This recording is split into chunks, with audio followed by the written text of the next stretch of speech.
All right, so now I'm going to show you how to add and subtract scientific notation.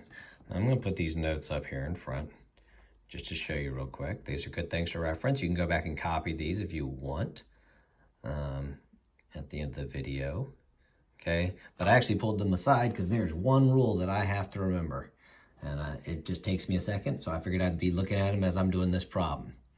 All right, so I have 6.45 minus 1.74, okay, times 10 to the fourth times 10 to the fourth. Now, the first thing that you have to know when you are subtracting scientific notation, the exponents must be the same, okay? They're going to stay the same, all right?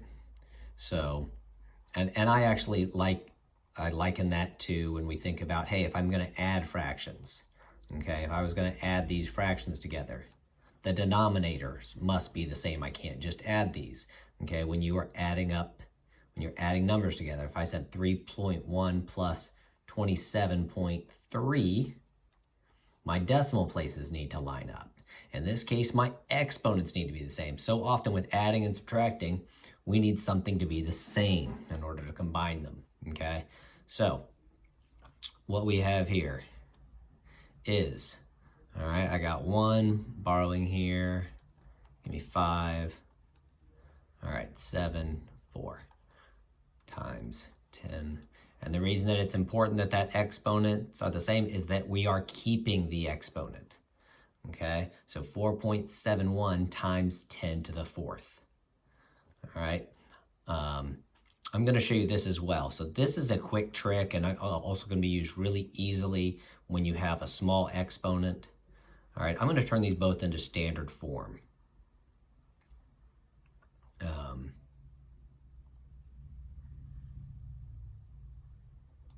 Just in case they ever did that to you, okay?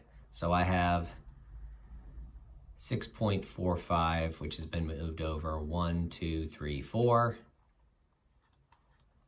and 1.74, which is also moved 1, 2, 3, 4. Okay, so you have 6, 4, 5, 0, 0, and 1, 7, 4, 0, 0. We're simply going to subtract them, get 0, 0, 1. I'd be borrowing the 5, the 1. All right, and this is the answer in standard form. So if they ever have a problem where they ask you to subtract and they had it in standard form, that's an easy way of doing it. And then also you could convert this back, okay, using one of our methods that I've shown you in a previous video. All right, but for this sake, I'm not going to go there in time.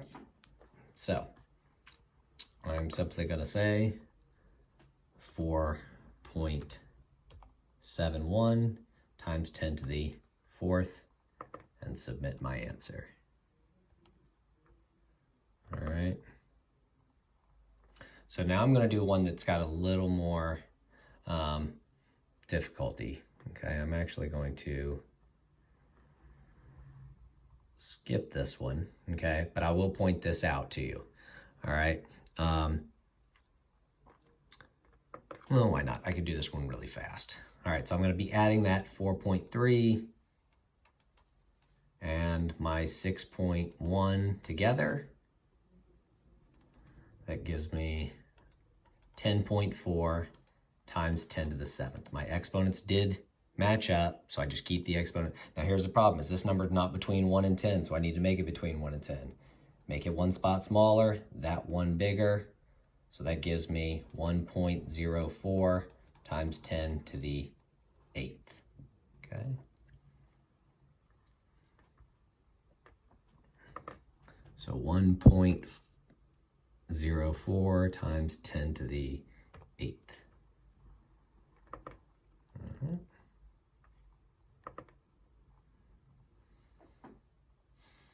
All right, so let me see if I've got any more room here.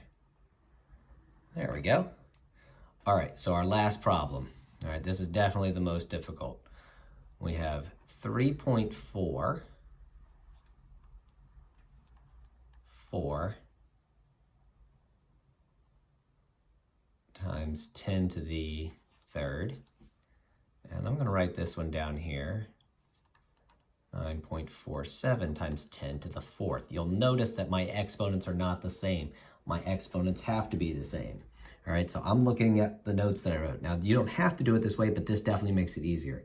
If you make both of your exponents equal to the greater exponent, it's going to make things simpler to do. So I see that my greater exponent is an exponent of 4. So I need to convert this to where this has an exponent of 4.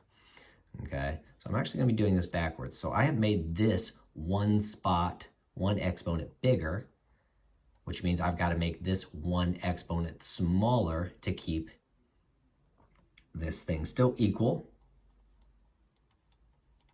All right, so made it one decimal place bigger or one exponent bigger. If I do one bigger here, I make it one smaller here.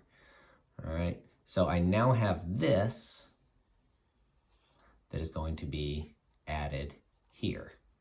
All right, so I'm going to rewrite here, right here, 9.47. And I do that because I've got to write under it plus 344. Notice that I lined my decimals up. I add it, and we'll do a placeholder there. 0 plus 4 is 4. Sorry, my brain went away there for a second. 7 plus 4 is 11. Carry my 1. That's 5 plus 3, 8, and 9. So I get 9.814 times 10 to the fourth. Okay. So make sure you have the same exponent when you're adding or subtracting. And then a nice trick when they don't match is to make them both the greater exponent. That should keep you from having to refigure them to make that original number a number between 1 and 10, but not 10. All right, so I have 9.814. I think I just hit a comma. I did that earlier. 9.814. That'll definitely make my answer different. Times 10 to the fourth. Ta-da. All right.